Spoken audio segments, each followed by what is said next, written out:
When we talk about ingredients, there's a lot to consider. How fresh the fruit, how local the meat, how wild the fish. Whether the farmer takes care of the soil, the workers, the water. We've grown accustomed to asking these questions about practically every ingredient, because from the answers, we might glean something about the quality of the food and what its production gives or takes from a community. But for some reason, these are not questions most of us have been asking about flour until recently. I'm Melissa Hall. And I'm Mary Beth Lassiter. You are listening to Gravy. Gravy. Gravy. Gravy. A production of the Southern Foodways Alliance, Gravy tells the stories of the changing American South. In this episode, we're going to hear from a couple of people who have started demanding more from their flour. In the South, much of the work to bring local quality flours started in an inconspicuous little house and bakery in Marshall, North Carolina. That's where we've made our home for this batch of Gravy. We'll hear from a couple of the people who lived and baked there, as well as the baker who occupies it now and how she's choosing the flour she works with. Irina Zhorov brings us the story after this quick message. Ready for cookout season? Lodge helps you savor the outdoors with cast iron cookware and grilling accessories that can handle the heat. Whether you're cooking under the stars or grilling for the neighborhood, Lodge brings you fan favorites like the portable Sportsman's Pro Grill. Up your game with smoker skillets and grilling baskets, or get creative with classic Dutch ovens and skillets. Crafted in America with just iron and oil, Lodge Cast Iron helps you turn every outdoor meal into a masterpiece. Go to lodgecastiron.com to shop the full collection and savor the outdoors. For their support of the Southern Foodways Alliance and this podcast, we thank Lodge. Camille Cogswell prepares herself an espresso in a small white cup, takes a couple of sips, and retrieves a square of dough from the freezer. So I was going to make a crostata, which is kind of like a flat pie. Under her roller, the dough spreads into a delicate sheet, flecked heavily, beautifully, with butter so that it looks like a terrazzo tile. The plan is to top that with jam, some apples, and a pistachio crumble. Every fall, my mom and her sisters have a canning weekend. One of the things that we make is damson plum jam, because my mom grows damson plums. She spreads some of the jam on the dough. Sounds kind of squelchy. Then she cuts the apples into thin, even slices. Once those are done, she sprinkles them with sugar and cardamom and arranges them in a thin layer on the dough. She folds the dough at the edges into a pretty rim, sprinkles the pistachio crumble, and pops open her kitchen oven. Just gonna slide this crostata into the oven on top of this pizza stone. I'll set a 20-minute timer and see what it looks like. Camille and her partner, Drew DeTomo, bought the house we're standing in at the end of 2020. The place came with a second structure, which has been used as a bakery for more than 2 decades. They've been working on renovating that building and putting together their business plan for the cottage bakery they plan to open there. Like previous bakers who occupied the space, they'll make bread. But Camille is a trained pastry chef, so they'll do a lot of pastries too. Their bakery is called Walnut Family Bakery. Camille says much of what she and Drew want to do at the bakery will be new to them. There are 2 wood-fired ovens on site. Neither of them has used one to make bread or pastries in the past. There's all the business stuff. There's also the question of what kind of flour they'll use. Camille says her flour education has been kind of limited. At CIA, where I went to school, everything was white flour. CIA is the Culinary Institute of America in Hyde Park, New York. She graduated in 2013, and since then, the same has also been true of most of her work experiences. I have mainly, in my career, most of the places that I worked as a baker and as a cook, were mainly using, just standard white flour and, quality standard white flour. But now she's testing other grains. For the crostata dough, she used a quarter whole wheat flour and a quarter cornmeal to give it some texture and flavor. Yeah, the flavor difference is incredible. I mean, it's obvious. It's surprisingly obvious. She's been ordering flour from local suppliers, Carolina Ground and Farm and Sparrow. We're so lucky to have 2 grain mills within 30 miles of here. Both started on this property. And this is an interesting thing. People who previously lived and worked at this property had a tendency to become obsessed with flour, to the point that 2 of them actually transitioned away from baking to milling flour. They've driven a small but mighty revolution among bakers in the South and beyond to take flour seriously, creating new markets and new flavors. The founder of Carolina Ground, one of the mills Camille is trying out, is Jennifer Lapidus. She was the first baker on this property from 1997 to 2008. Jennifer was always very specific about the flour she used because she made a particular kind of bread. The bread was very simple. It was just flour, water, and salt. It was a European-style, naturally leavened bread. That meant she didn't add commercial yeast. Instead, she used a starter to make the bread rise. Her starter's leavening power came from microbes in the flour itself. The type of baking that I did, the Flemish naturally leavened bread, required freshly milled flour to make the culture. She had an 8-inch stone mill, and before each bake, she'd mill fresh, whole flour. She'd mix that with her starter, a technique used for centuries in Europe. And she'd bake her bread in a wood-fired oven she built with her own hands. The result was a loaf that was ancient in origin, physically demanding, flavorful, and full of texture. A loaf that was truly artisanal. As a baker, I was seeking this sort of, real product. It was also a loaf steeped in this place she'd chosen to live, in the mountains of North Carolina. Its rhythms, its ovens, its challenges. A very local loaf, one could say. There was just one problem. The grain she was using to make flour in her little mill came from more than 1,000 miles away, in Minnesota. A quick primer here. There are 2 basic kinds of wheat, hard wheat and soft wheat. Hard wheat has more protein, which gives the bread structure and allows it to rise and develop those pretty air pockets. The hearty loaves Jennifer was baking require hard wheat. And hard wheat did not grow in North Carolina. In fact, the whole South mostly grew soft wheats. They were just better adapted to the local climate and land. It's the difference between biscuits and baguettes. This is David Marshall. He just retired, but he spent decades as a wheat breeder. He says the wheat that was available in the South shaped the bread culture here. It is definitely the reason why, biscuits are more prevalent, because the soft wheats have been adapted better. So if you love biscuits with fluffy, flaky layers, you can thank soft wheat flour and the Southern farmers who grow it. And if you prefer a crusty loaf of sourdough, then hard wheat flour, probably from the Great Plains, is what you're after. David says that he and his family are in this second camp. Oh, we love the very hearty breads. In the early aughts, David was working for the U.S. Department of Agriculture in a North Carolina wheat breeding program. And he wondered if it'd be possible to breed a local variety of hard wheat to make the kinds of bread he likes, yes, but also to create a local hard wheat option for Southern bakers. The biggest challenge was developing disease resistance.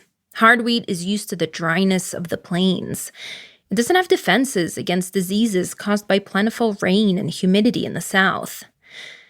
David needed to fix that while maintaining yield, protein levels, and taste. In modern wheat breeding, taste is often an afterthought. The priority is yield and hardiness. David says usually breeders release new varieties once they meet production criteria in the lab and the field. But he wanted his grains to also pass muster in the mill and the bakery. If the millers and the bakers aren't going to embrace them, then what's the point? His first variety, called New East, was ready for testing in 2008. And he invited a bunch of bakers to come check out this new grain in a field in Waynesville, North Carolina. Jennifer Lapidus got an invitation. So I went to this field day and, all of my friends were there, baker friends. Many of these bakers started testing the hard wheats for David in their bakeries, including Jennifer. At that point, she had stepped away from baking commercially, and she had grown interested in milling. That is, grinding grain into flour. That same year, global prices for wheat skyrocketed to record highs. The spike was caused, in part, by traders speculating on the commodity market. People who knew nothing about baking wheat into bread were making her job harder. And something clicked for her. She could cut out the faraway money people by working within a local grain economy, especially since there was, finally, a wheat variety that could actually be grown in North Carolina. I wanted to keep this in the hands of the small to medium-sized bakers. I felt like if somebody didn't sort of step in, that we would never have access to this. Jennifer organized the bakers, basically the market, who'd be willing to pay more for local, fresh flour. She also had to work with farmers willing to grow the new seed. I'm forever trying to kind of establish deeper buy-in from my grower end. You can have a zillion bakers, but you gotta have committed long-term growers. The new bread wheat doesn't yield as much as soft wheat, and the seed is more expensive. Often, Jennifer provides the seed, but the crop still has to meet certain quality parameters. Sometimes it falls short. Even with the new varieties David Marshall bred, the hard wheat isn't perfect. Still, she's pretty good at cajoling. It matters when you bring bread or to a grower. It matters a lot. So I try to kind of cultivate those relationships as much as I can. Like getting a baker out into the field with the grower is always really fun. With the buyers and the growers in place, someone still had to do the milling. Little by little, Jennifer set up a milling operation. She didn't do it alone, but she's been a primary force in creating a new market around local hard wheats in the South. Today, Carolina Ground occupies a light-filled space in Hendersonville, North Carolina. In the storage room, there's nearly a year's worth of grain from farms across North Carolina and Virginia, sitting in giant white bags.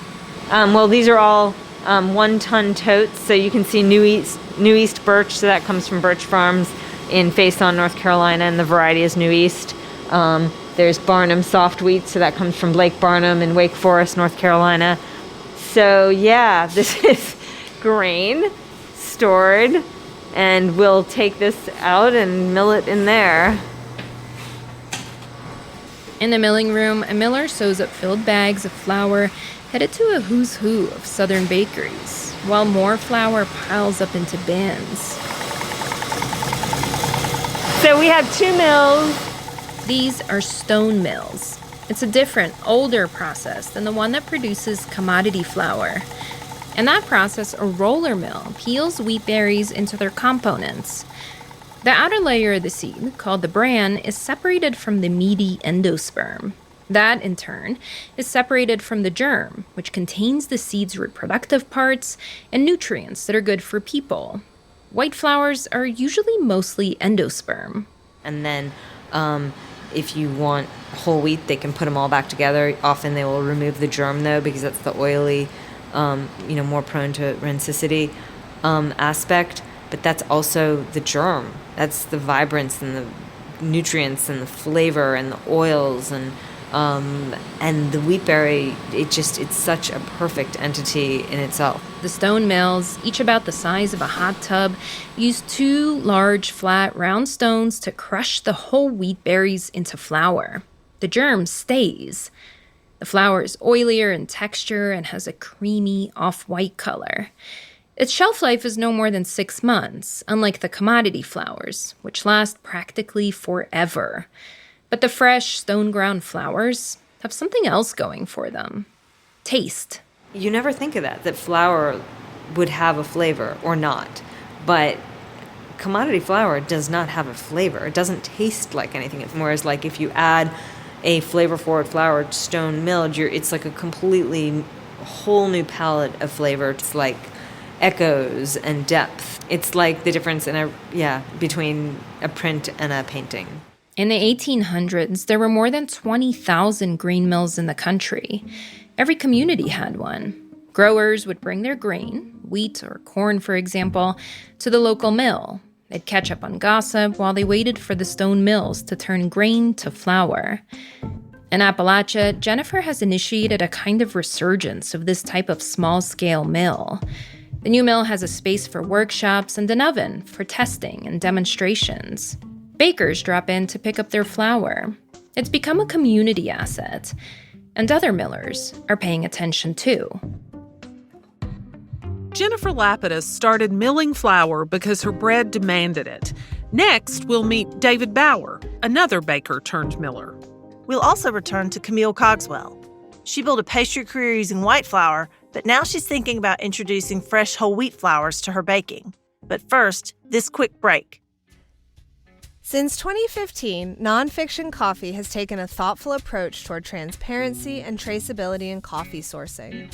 Through meaningful relationship, intentional giving, and exceptional roasting, Nonfiction honors the stories behind each coffee and serves as a trustworthy ally of growers, farm workers, and importers fighting for a more just and equitable supply chain. Learn more about their business model and shop their coffees at nonfictioncoffee.org. Nonfiction Coffee, coffee at its word. When Jennifer Lapidus left her home bakery in Marshall, North Carolina, and started to focus more on milling, she rented the space to a baker named David Bauer. The bakery he started there was called Farm and Sparrow. Like Jennifer, David had been interested in sourcing locally for his breads, but had never had a chance to work with any local hard wheats. And I met a farmer, an older farmer in the area, who grew out his family's old variety of corn that he had maintained seed for generations. And he would mill grits on his farm in this old mill. And we became friends. So I had these grits, and I was just like, it was an epiphany, like tasting like freshly milled grits from like old corn. Just a total epiphany. But I was a bread baker, and those two things didn't exist together at that moment. David did two things after his epiphany. One, he started incorporating corn into his breads. And two, he asked the farmer, John McIntyre, to try growing hard wheat. And he was like, oh, sure. Sure, why not? In 2008, David gave John a Turkey red wheat landrace variety from the Black Sea region to plant. A landrace isn't bred by plant scientists like David Marshall for specific traits. Instead, the semi-wild plants are left to evolve and adapt on their own to the environment where they grow. My feeling was like, okay, well, if we grow it here long enough, it'll adapt to this place, and it'll really kind of be its own thing, you know? It'll be a wheat for here, for the mountains. John McIntyre, the farmer, grew this wheat for a few years, and then David started giving seed to other farmers, too. What was cool was as the grain came back from all these different farms, it didn't resemble the original wheat anymore. It was adapting and changing and adapting to the place that it was grown. So, I mean, that's terroir, really, an expression of the place. By 2013, all of the wheat he used in his bakery was coming from farms in the region. David milled it himself and baked it, too. In some ways, it was exactly what he'd wanted. A locally produced bread that expressed the terroir of the place it came from in every bite. But he gave him pause, too. I brought different types of wheat here to develop it for a type of bread that never really existed here in the first place. Is that a good thing? Not sure. He wondered if what he was doing was contradictory to what he claimed he wanted. I felt like I was kind of trying to reinvent the wheel a little bit to come up with varieties, you know, of wheat that I was able to kind of like fit into a type of bread that I had decided I was going to be baking. And that didn't feel particularly, you know, terroir oriented. David fed off that conflict. Growers he worked with still grew the hard wheat, but he also played around with incorporating local soft wheats in his bread and using corn. He started asking farmers to grow different corn varieties too. I don't think it's bad to like come from one place, move to another, and have your own thing that you bring with you. But it's incredibly rewarding when you can kind of work through those differences and come up with something that's kind of stands by itself. These days, Farm and Sparrow is exclusively a mill. David has continued to work with land-raised grains. They're more unpredictable than the newly bred varieties, but he says they're a truer expression of terroir. Both he and Jennifer say what they're doing is complementary. While he prioritizes the sense of place in his grains, Jennifer, using scientifically bred wheat, is producing a more consistent flour. There are other regional mills emerging too, all over the country. Many of them saw an explosion of business during the pandemic. People are searching for something. Maybe it's terroir, maybe it's taste, perhaps a connection to people, even if it's through something as ephemeral as fresh flour. David Bauer told me about one of the growers he worked with that made me believe flour could deliver more than just bread. His name was Phil Kingsley, and he taught David a lot about growing grains, to understand them as living entities with characteristics. If you tend to them and take care of them and give them the space that they need and give them cover crops and rotate the planting and do all the caretaking, it can be something really impressive. It might not be what you expect, but that's the exciting part. Phil was one of a few older, semi-retired farmers David worked with who relied on an almost mystical connection with the grains to grow them, rather than using fertilizers and some of the other tools of the modern farmer. But they have an intuitive relationship with some of these older varieties and how they grow and what they want to be doing. For Phil, the grain was a part of him. Then he got sick. So Phil wrote me in January and was like, David, here's the deal. I have ALS. It's progressing very quickly. I don't know if I'll live to harvest or not. Which kind of blew me away and was really upsetting. He said, but don't worry, we're going to get that wheat out of the ground. I was like, don't worry about the wheat right now. But Phil did worry. The cover crops were getting really tall, and the wheat was kind of starting to lay over. It was right on the edge of becoming unharvestable.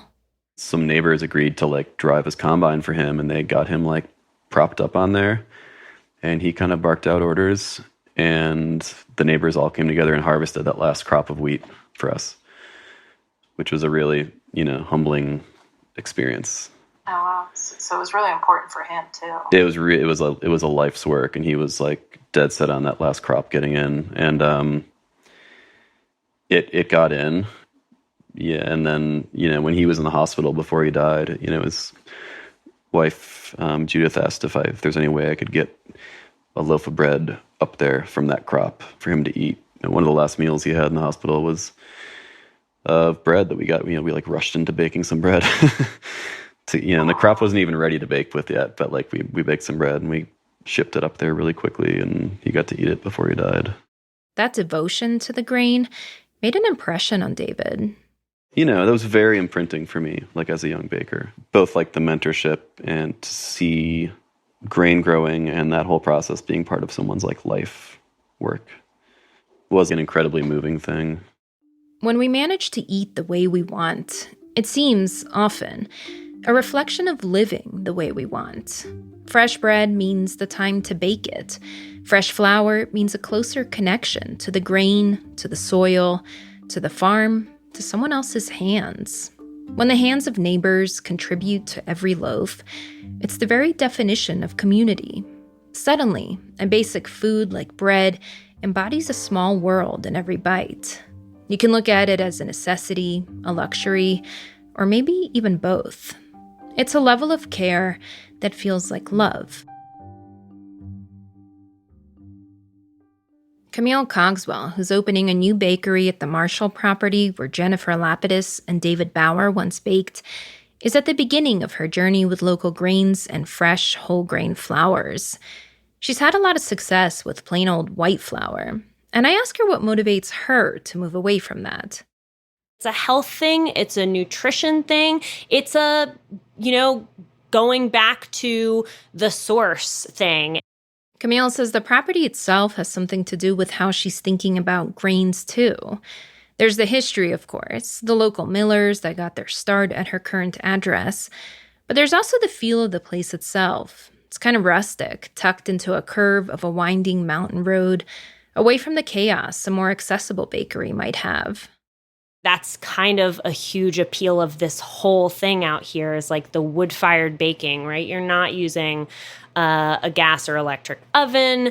You are literally going back to the most primitive way of baking. And there's something really, enticing about that in general, and really kind of focusing all of your intention and all of your energy towards something that, even though it's much more laborious, it's so satisfying and you feel much more connected to the product.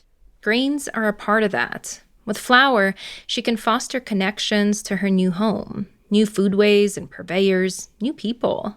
Flour, then, becomes a tool for community building.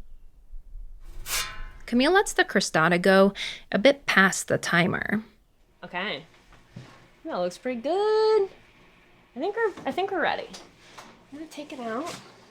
What are you looking for? Well, it's all golden brown and like a dark golden brown. The jam is bubbling all around the edges, and in some places it's even bubbling out, which is super sexy. And I see some apples poking out too, and they're starting to brown a little bit. Yeah, so I think we're ready. She carries the crostata to the sunny front porch and cuts it into slices. That's quite good. I mean, put basically anything on top of pie dough. It's going to be great, right? That's so good. The crust is astounding. And for a moment, I enter a state of reverie. It's a windy spring day, but I can taste summer in the damson plum jam and hear wheat whispering as I chew. By the time I finish my piece, I'm already sad I'll never taste it again for the first time. Gravy was reported and produced by Irina Zhorov, who has sampled bread on 5 continents. Wow. Special thanks for mastering goes to Bethany Sands. We thank Wendell Patrick for Gravy's theme music and Jazar for our donor music.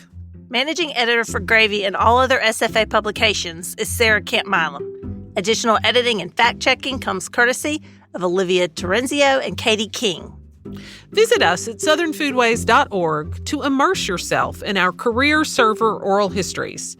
There you'll meet folks like Princeton Saunders, Nelson Gonzalez, and Bernita Joyner, and many, many, many, many more.